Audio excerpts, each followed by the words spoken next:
Welcome to a deep dive that'll really get you thinking.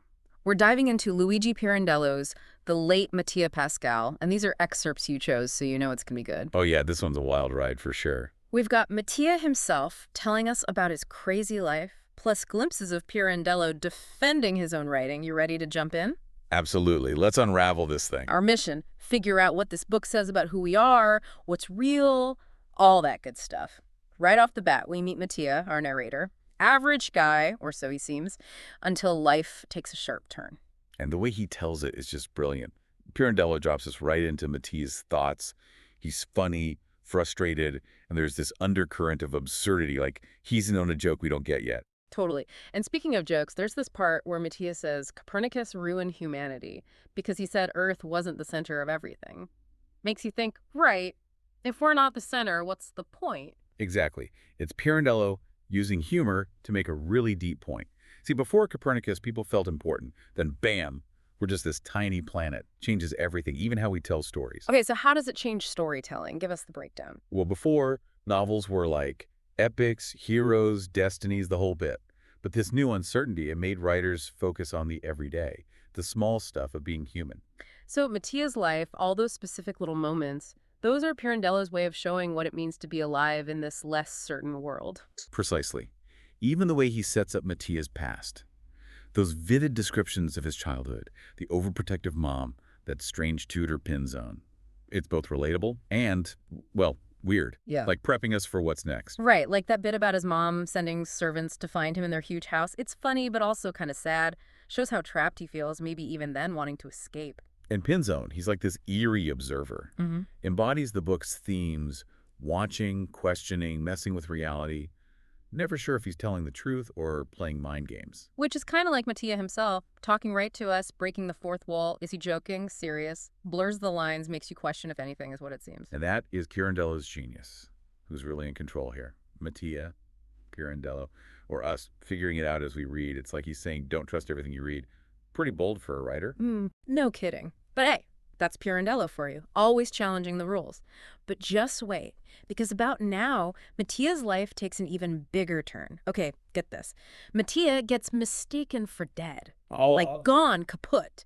And you'd think tragic, but for Mattia, this is huge. Really? Yeah, it's like suddenly he can hit the reset button. A blank slate. Exactly. Have you ever wished for that? Just wipe the board clean, start over. Oh, who hasn't had that thought at some point? Right.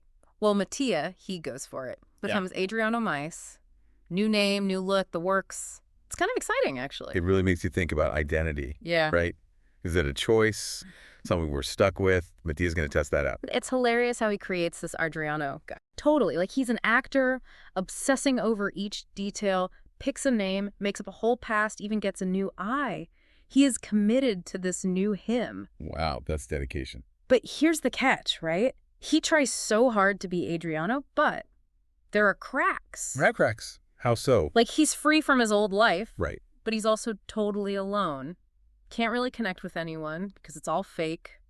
Must be exhausting, always looking over your shoulder. That would get to you after a while. For sure. And there's this scene, he's at a seance and someone touches him. Ooh, spooky. Right. Could be a ghost, but it might be this shady guy who's onto him.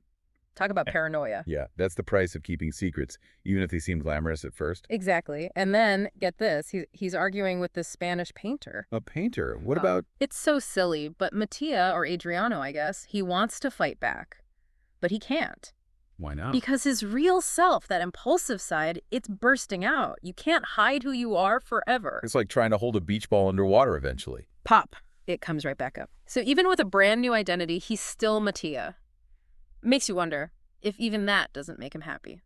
Where does he go from there? That's the question, isn't it? Can you ever really go back after trying to become someone totally new? It's like he's asking all of us, what would you do? So does Mattia make this new life work? Well, it's messy. Turns out running away doesn't fix anything. Just creates different problems. Exactly. So what's his next move? He tries to go back, reclaim his old life. Yeah. But you can't just step back into like a river you left. It's moved on, and so have you. You can never go home again. Sad, but true.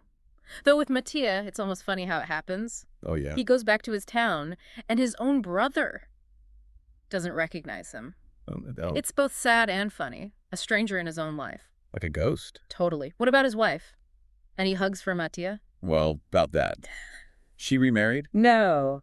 Seriously. Yeah.